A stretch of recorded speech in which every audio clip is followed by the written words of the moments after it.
احنا سالناها ونمكس مكسوا يا جماعه لحد اما الريحه تطلع عظمه وانتوا اللي هتشموها. بعد كده ننزل بتوابل المبكبكه وهي عباره عن شطه وكركم وفلفل اسمر والبهارات كلها، اي بهارات عندكم حطوها. مكس كده كل ده مع بعض لحد اما هتطلع المبكبكه خلاص. وهنا كانت اول خطوه اتعملت. شايفين يا جماعه حط بقى على تتبيله المبكبكه دي نص كوبايه صلصه والفلفل الكوب اللي قطعناه ونص كوبايه ميه. وهنا التركايه دي لازم تتعمل محدش يسيبها. مكس ويلا بينا نشوفها وهي بتبكبك كده. وهنا خلاص كانت المبكبكه اتعملت.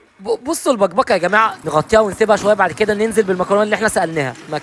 مكسوا يا جماعه. وهنا خلاص كانت كده المبكبكه اتعملت. عشان انا بقى من عشاق الشطه حبيت احط قرن فلفل شطه حراق.